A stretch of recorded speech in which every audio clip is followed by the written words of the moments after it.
Les histoires capillotractées.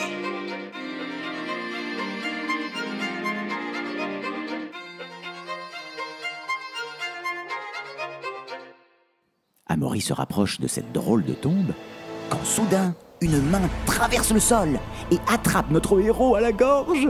Un zombie! Hurle paniqué Pedro. Amaury essaie de se dégager, mais le mort-vivant a une sacrée poigne. En plus des trolls et toutes les sales bêtes qu'on trouve dans cette forêt, il y a des fichus zombies étrangleurs de chevaliers. Pedro vient en aide à Amaury en le tirant en arrière de toutes ses forces. La main souterraine lâche finalement prise et le jeune homme tousse bruyamment, mal en point. Quand je vous disais que c'était un mal appris, Dit l'arbre tristement. La main zombie est toujours apparente.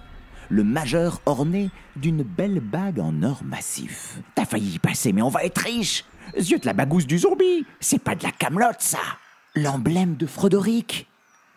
Je reconnais cette chevalière. C'est celle de Brovure. Sans réfléchir, Amaury prend une pelle qu'il avait amenée dans ses affaires et commence à creuser. Brovure, ce serait pas cet horrible chevalier égoïste, sale, méchant que tout le monde déteste? S'interroge Pedro. Oui, c'est ça, c'est bien lui, répond Amaury, tout en continuant à creuser énergiquement, sans relâche. Ah, et tu veux lui sauver la vie?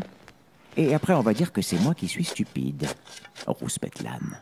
Amaury n'est pas stupide, crétin d'âne, simplement bon et généreux.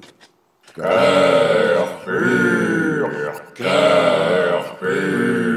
Clament les arbres de concert. Une fois déterré, Brovure se pend au cou d'Amaury. Mais pas pour l'étrangler cette fois. Oh, Amaury, c'est toi. J'en pouvais plus d'être là-dessous, j'avais si peur du noir. Le robuste chevalier fond en larmes. Pardon, Amaury, je retire toutes les méchancetés que j'ai dites sur toi. Que tu étais une poule mouillée, un moins que rien, un pauvre raté. Tu ne m'as jamais traité de pauvre raté, ajoute Amaury un peu gêné de la tournure des événements.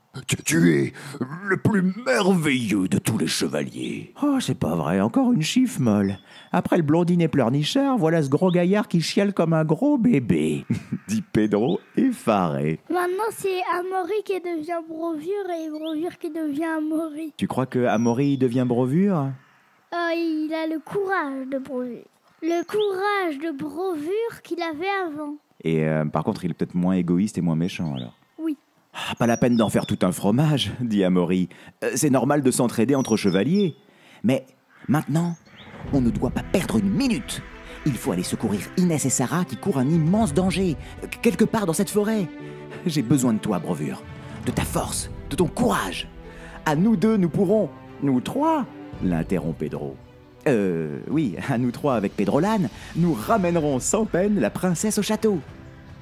Soudain, Brovure fait un bond de terreur en apercevant les regards des arbres braqués sur lui. Les arbres! Oh, ils me regardent! Ils sont horribles! Protège-moi, Amaury! Ils vont me faire du mal! Ils sont très gentils, au contraire. Non! Non! Hurle Brovure. Ils sont très méchants. Ils me font très très peur, comme tout ce qui se trouve dans cette maudite forêt. Ah, merci Amaury de m'avoir libéré. Je te serai éternellement reconnaissant. Mais là, je vais rentrer au château, retrouver ma chambre, mon lit et mon doudou. Ah bon? Ah, parce que toi aussi, tu... s'esclaffe Pedro. Il a encore un doudou à son âge et l'ôté. Oui, un ravissant doudou dragon. Quand je suis fatigué, que j'ai un peu les nerfs, je le poignarde frénétiquement une cinquantaine de fois pour me calmer. Toi, qu'est-ce que tu fais avec ton doudou, Elliot? Quand il m'énerve, je le balance de mon lit superposé.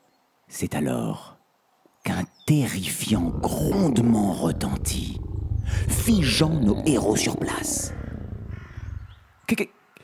Qu'est-ce que c'était que ce bruit affreux? Un troll? Demanda Maury. Un orage, peut-être? Suggère Pedro. Non, Rétorque le chef des arbres. c'est l'estomac de Brovure qui réclame sa pitance. C'est vrai que j'ai un petit creux. Acquiesce le chevalier. J'ai besoin d'un encas. 2-3 poulardes, quelques faisans, un sanglier rôti et une petite farandole de fromage et dessert devraient faire l'affaire, accompagné d'une bonne bière fraîche. Mais pour ça, je dois rentrer au château qui possède les plus merveilleuses cuisines du royaume. Tout en parlant, Brovure produit des torrents de bave qui forment comme un ruisseau dans lequel pataugent nos héros. Berg. En plus, il bave ton pote, c'est carrément dégueu. Se lamente Pedro au bout du rouleau. Mais je pensais que tu aimais Inès. Tu lui parlais de mariage et de lui faire des enfants. Dit Amaury, un peu désespéré quand même. Inès est une peste. Je te la laisse bien volontiers. Quand tu l'auras ramenée, tu l'épouseras et tu deviendras le prince. C'est quand même pas rien. Bon, allez, moi, j'y vais.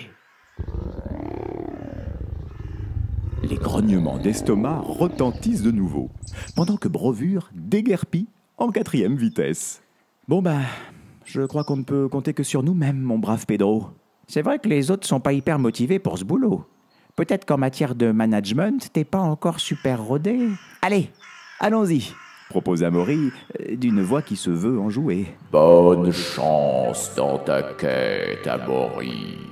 Aie confiance et écoute ton cœur, et tu trouveras la clé. Dit l'arbre, d'un ton éminemment solennel.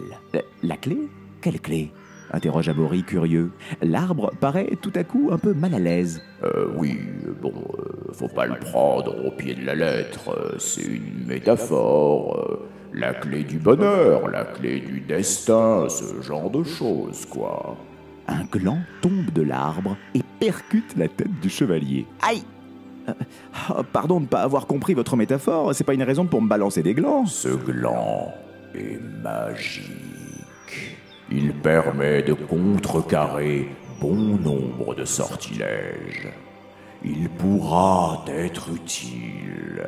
Ah, c'est gentil, merci, répond Amaury en contemplant le gland, l'air un peu sceptique. Et avec mes amis, nous allons te donner un petit coup de main.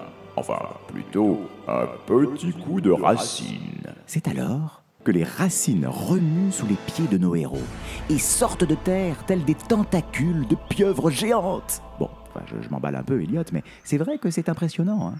L'une des racines est énorme, bien plus grosse que les autres. Grimpez sur cette énorme racine bien plus grosse que les autres, les amis.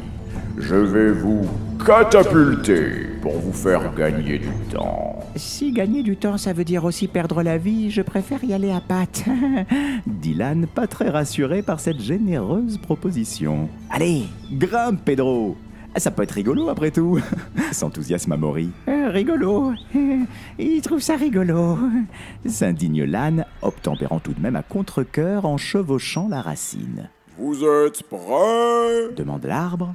Bien sûr que non, répond l'âne. Prêt, clame Amaury, tout émoustillé. Alors, c'est parti! Hurle le conifère en catapultant dans les airs nos héros. Et bonne chance! L'entend-on crier au loin. Je vole! Je suis le premier âne volant, c'est génial!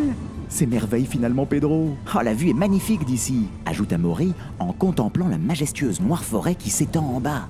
Mais Pedro déchante quand il voit sur leur trajectoire une immense tour d'ivoire. Ils vont s'écraser comme deux insectes sur ces murs. En plus, le gland magique de l'arbre leur permet de passer sans problème le champ magnétique.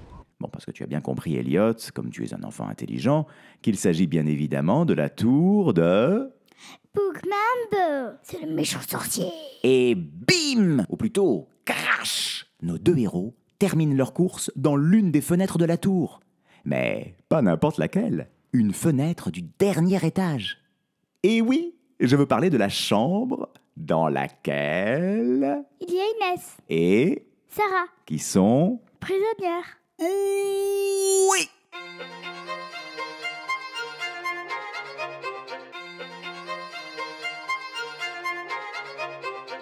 Les histoires capillotractées. Si tu veux suivre l'aventure du plus nul chevalier de tous les temps, abonne-toi.